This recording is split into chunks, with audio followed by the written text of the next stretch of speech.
Students, last વિડીયોમાં આપણે પ્રચલ વિધેયનું વિકલિત કઈ રીતે મેળવવાનું તે પેટર્ન જોઈ. તો હવે એના પર ડિપેન્ડન્ટ સ્વાધ્યાય જે છે તે સ્વાધ્યાયની શરૂઆત કરીએ. સ્વાધ્યાય 5.6 જેમાં પ્રચલ વિધેય પર ડિપેન્ડન્ટ સમ્સ તમારા છે. પહેલો ક્વેશ્ચન છે x equal to 2at square અને y equal to 8t4.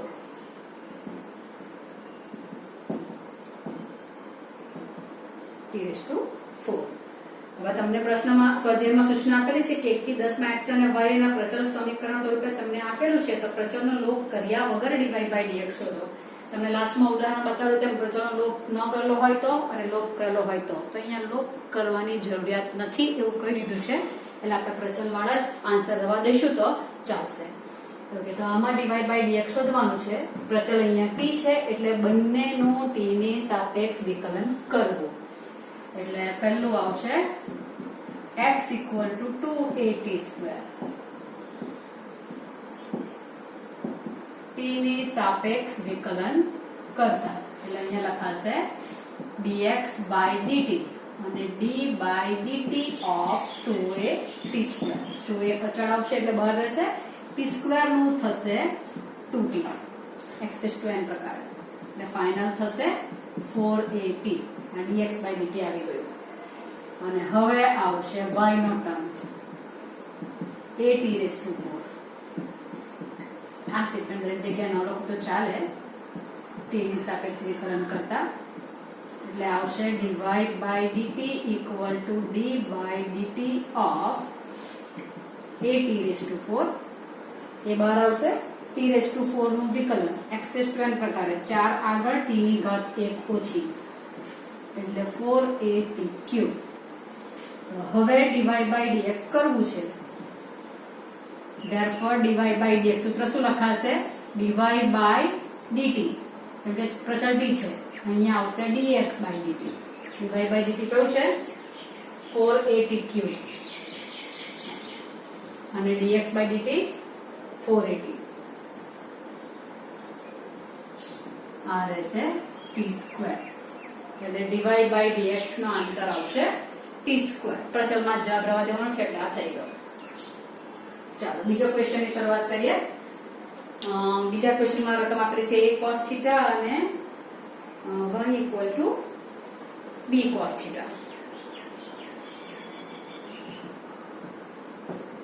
x equal to a cos θ, y equal to b cos θ જ છે. અને આમાં dy/dx માંગેલું છે. આમાં પ્રચલ આવશે થીટા એટલે વિકલન કોની સાપેક્ષ કરવાનું આવશે? x અને y બંનેનું થીટા ની સાપેક્ષ કરવાનું આવશે. x equal to a cos θ,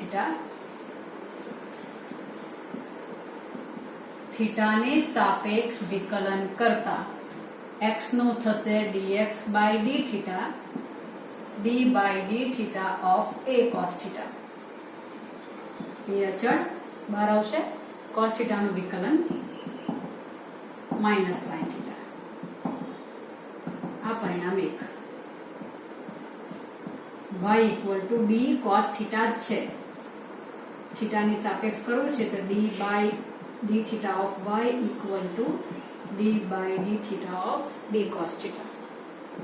d બહાર આવશે. cos નું વિકલન -sin એટલે આન્સર આવશે -b sin θ. અને હવે dy/dx બીજો નંબર થયો ને. dy/dx નું સૂત્ર dy/અહીંયા લખવા પડશે dθ. એ તમારું બદલાયા કરે, જે ચલો તે લખવા પડે પ્રચલ રીતે.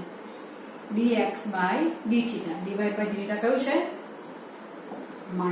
-b sin θ અને dx/dθ છે -a sin θ. આ કેન્સલ, માઇનસ માઇનસ પણ કેન્સલ એટલે આન્સર આવશે b/a. આ d/a આન્સર થયો. અહીં પ્રચલ લુપ્ત થઈ જાય છે, કોઈ પ્રોબ્લેમ નથી આપણને. ચાલો ત્રીજો question.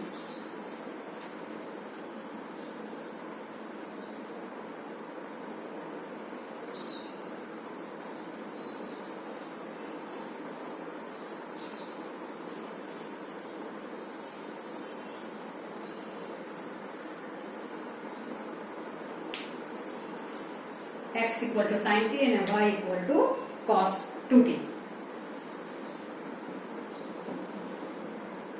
x equal to sin t, y equal to cos 2t.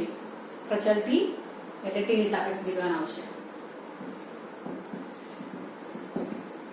x equal to sin t.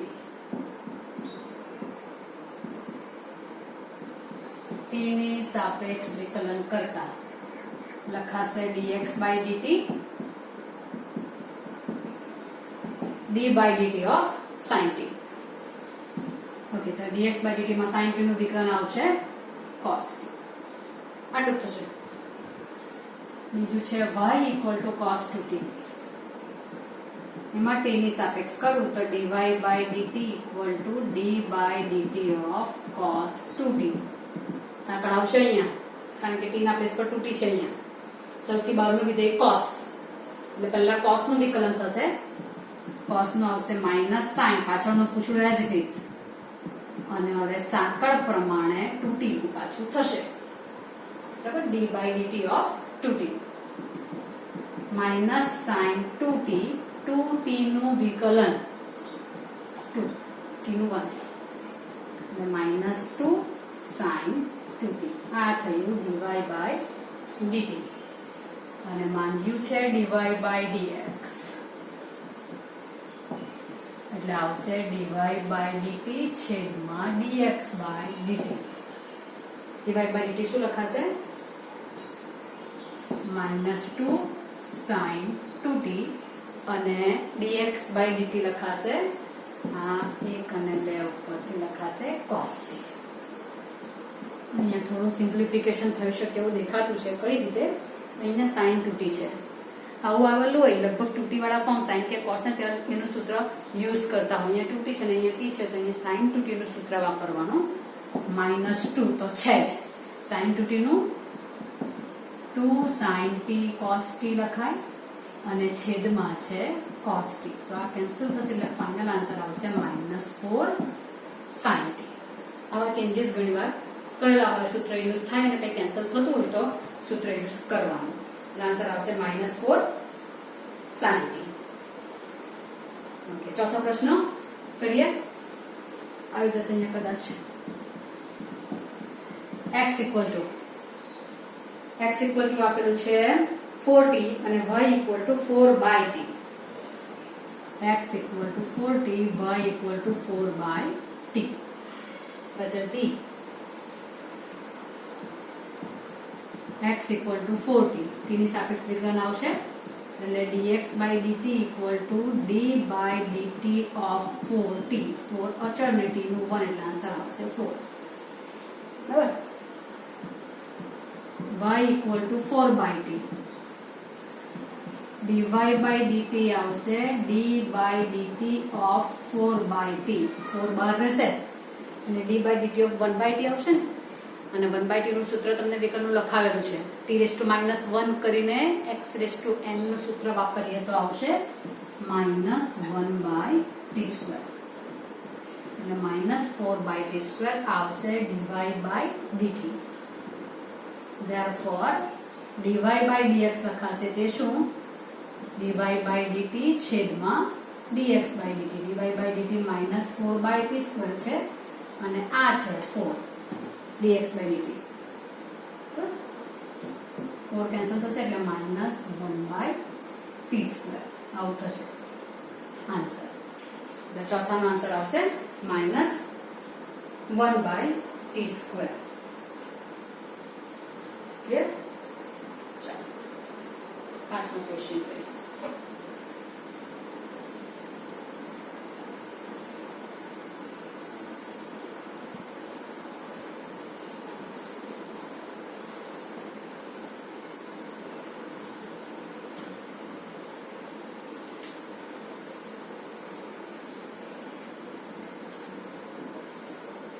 પાંચમો question. x equal to cos theta minus cos 2 theta. x equal to cos theta minus cos 2 theta અને y આપ્યું છે sin theta minus sin 2 theta. આ ઘણી વાર પૂછ્યો હશે દાખલો. હા, ચાલો હવે અહીંયા થીટા છે એટલે વિકલન કરવા માટે મારે થીટાની સાપેક્ષ કરવું પડશે. થીટાની સાપેક્ષ વિકલન કરતા dx by d theta d by d theta of cos theta minus cos 2 theta. બંનેને d by d theta આપી દેવું તો પણ વાંધો નથી આવતો કારણ કે વચ્ચે માઇનસ છે એટલે cos theta નું વિકલન minus sin theta. રકમમાં માઇનસ છે તે માઇનસ cos 2 theta માં બે વિધેય છે એટલે માઇનસ sin 2 theta અને 2 theta નું પાછું થશે 2 સાંકળ છે અહીંયા એટલે આવશે minus sin theta minus minus plus 2 ને આગળ લખું તો sin 2 theta. sin 2 theta નું સૂત્ર વાપરું તો sin theta કોમન નીકળે એવું કંઈક થાય છે. તમને આન્સર જે પ્રમાણમાં કરેલો હોય તે વિચારવાનું. આગળનામાં જોઈએ એટલે ખ્યાલ આવશે. આપણે પહેલા y કરીએ. માઇનસ sin 2 theta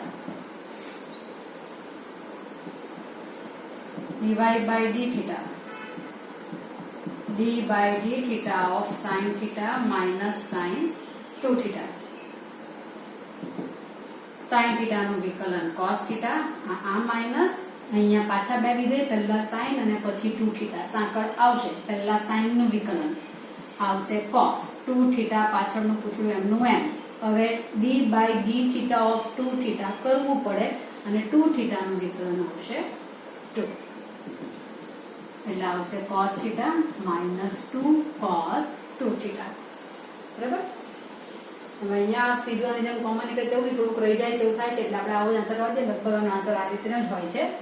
તો હવે તમને જે પૂછ્યું છે dy by dx equal to ઉપર આવશે dy by પ્રચલ થીટા છે એટલે dy by d theta છેદમાં dx by d theta.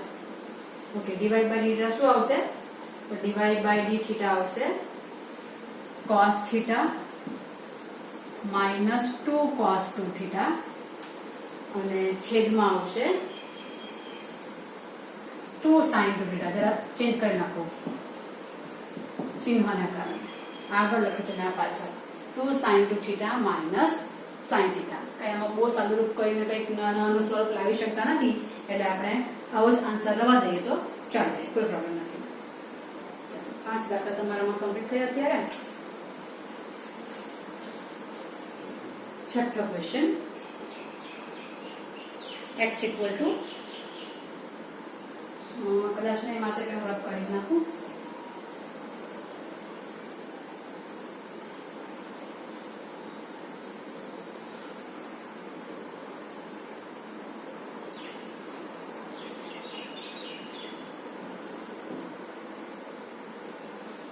x equal to a કૌંસમાં theta minus sin theta અને y equal to a કૌંસમાં 1 plus cos theta. એટલે ઉદાહરણ આગલા લેક્ચરમાં કરાવેલા તેમાં જે અહીંયા પેલું થીટા વાળું કર્યું હતું તેવો દાખલો આવી ગયો તમારો. થોડું ચેન્જીસ સાથે છે પણ આ ઘણી વાર પૂછાય છે. મેં તમને કહ્યું તે પણ જો આપણે સાથે કરી નાખીશું. ઓકે, હવે આપણે dy by dx શોધવાનું છે. x equal to a કૌંસમાં theta minus sin theta એટલે dx by d theta કરાશે ને d by d theta of a કૌંસમાં theta minus sin theta. Okay, એ અચળ છે ગુણાકારમાં એમ જ રહેશે. કૌંસ પ્રબળ જરૂરી છે. theta નું વિકલન આવશે 1 minus sin theta નું વિકલન આવશે cos theta. અત્યારે આવું જવા દો. હજી અહીંયા સૂત્ર લખાય એમ છે. યાદ આવી ગયું તો સારી વાત છે. y equal to a કૌંસમાં 1 plus cos theta dy by d theta 1 plus cos theta. એ અચળ ગુણાકારમાં બહાર જ રહેશે. 1 નું વિકલન આવશે 0 પ્લસ cos નું આવશે minus sin theta એટલે minus a sin theta. આ થયું ડીવાય બાય ડી થીટા. અને હવે ડીવાય બાય ડીએક્સ, એટલે ઉપર આવશે ડીવાય બાય ડી થીટા અને નીચે આવશે d x by d theta. D y by d theta શું આવેલું છે? માઇનસ a sin થીટા. અને dx બાય ડી થીટા આવેલું છે a કૌંસમાં 1 માઇનસ cos થીટા. આ જવાબ તમારો આમ જોવા જાવ તો સાચો જ છે, પણ જનરલી તમારો જવાબ આ રીતે નથી આપતા હોતા. અત્યારે આ થયું ને tan કે cos કે cot કે વગેરે કંઈક આવતું હોય તેમાં જોયું છે. હવે એમાં તમારે શું છે, તો જ્યારથી તમે ભણો છો 11મા ધોરણથી કે જ્યારે મેં ત્રિકોણમિતિની શરૂઆત કરી ત્યારથી તમને કહ્યું હતું કે જો રકમમાં 1 માઇનસ cos કે 1 પ્લસ cos કશે દેખાય તો ત્યાં તમારે ડોન ફોર્મ્યુલા યુઝ કરવાની છે. એ ડોન ફોર્મ્યુલા અહીંયા આવશે, પણ અહીંયા એ ડોન ફોર્મ્યુલા યુઝ કરીશ એટલે 1 માઇનસ cos એટલે 2 યાદ આવશે કે 2 sin સ્ક્વેર થીટા બાય 2 લખાશે. 1 પ્લસ cos હોય તો 2 cos સ્ક્વેર થીટા બાય 2. પછી યાદ તો કરાવી મૂકું છું. 1 માઇનસ cos એટલે ડોન આવી ગયો, બટ અહીંયા થીટા બાય 2 થયા એટલે અહીંયા થીટા બાય 2 કરવા પડે આપણે. એટલે અહીંયા sin થીટાનું sin 2 થીટા વાળું સૂત્ર વાપરે તો માઇનસ તો છે જ. 2 sin એંગલ હાફ થાય cos થીટા બાય 2 ને sin થીટા બાય 2. થયું આટલું? આવું આવે ત્યારે આ સૂત્ર યુઝ કરવાનું. પ્રતિવિધિમાં આપણે ઘણીવાર કર્યા પણ છે, એકદમ કોઈ નવું નથી તમારા માટે. એક એક સાઇન જશે એટલે માઇનસ cos બાય sin એટલે આવશે cot થીટા બાય 2. આ દાખલો ઘણીવાર પૂછાયો છે. અહીંયા કોઈ પર થીટા પ્લસ cos થીટા અને અહીંયા 1 માઇનસ હોય છે તો ત્યારે તમારો જવાબ લગભગ માઇનસ tan થીટા બાય 2 કે tan થીટા બાય 2 આવતો છે. એમાંના દાખલાની વાત કરતી હતી. જો તે દાખલો આપણે કરી જ નાખીએ, વચ્ચે એક્સ્ટ્રા સમમાં લઈ લઈએ. એ તમને પૂછાયા કરે તેવો છે તે એટલે આ જ પ્રોસિજર આવશે.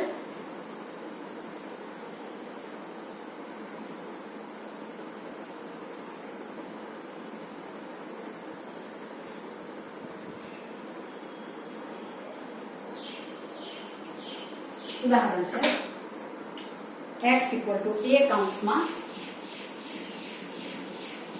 થીટા પ્લસ sin થીટા, ઓલામાં માઇનસ હતું અહીંયા પ્લસ છે, અને y ઇક્વલ ટુ a કૌંસમાં 1 માઇનસ cos, ઓલામાં 1 પ્લસ હતું. આટલો ચીજ છે. તમે જાતે પણ તો કરી શકો એમ છો.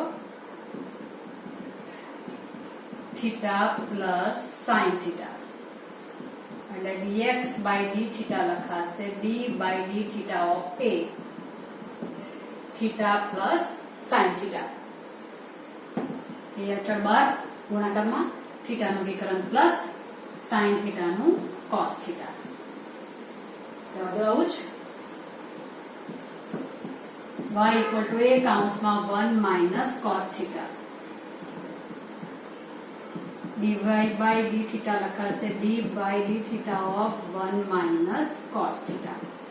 એ બાર ગુણાકારમાં છે એટલે 1 નું વિકલન 0, સૂત્રનું માઇનસ, અને cos theta નું વિકલન આવશે માઇનસ sin theta. સૂત્ર મુકતી વખતે ચિહ્ન ખાસ કાળજી રાખજો, એ મિસ્ટેક થવાની પોસિબિલિટી ઘણી બધી છે. માઇનસ માઇનસ પ્લસ થશે એટલે a sin theta અહીંયા આવશે. કેવડલું? એટલે a sin theta નો આન્સર આવશે. અને હવે આપણે શોધવાનું છે dy by dx. dy by dx લખાશે dy by d theta છેદમાં dx by d theta. dy by d theta શું આવેલું છે આપણું? a sin theta.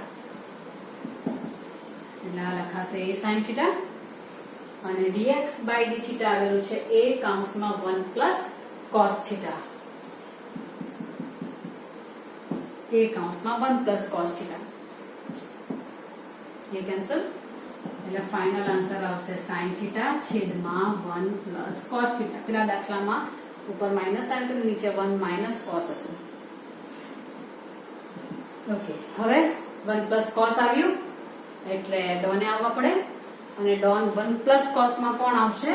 તો કે 1 plus cos theta એટલે 2, વચ્ચે પ્લસ છે એટલે 2 cos square theta by 2. અને આ એંગલ જો બાય 2 માં આવ્યો તો ઉપરવાળો એંગલ આપણે બાય 2 માં લઈ આવવાનો. એટલે sin થીટા નું સૂત્ર 2 થીટા પ્રમાણે કહ્યું તો થીટા એંગલ જે છે અહીંયા જે છે તેના કરતા અડધો, એટલે 2 sin theta by 2 cos theta by 2. આ કેન્સલ એક કે cos કેન્સલ થશે એટલે આનો આન્સર આવશે tan θ/2. આગળનો સ્વાધ્યાયનો દાખલો કર્યો તે એને આવ્યું આમાંથી ઘણીવાર આમાંનો એકાદ દાખલો લગભગ પૂછાયા જ કરે છે એમ કે તો ચાલો એટલે આ એક થયું તમારે. ઓકે લખી નાખવાનું.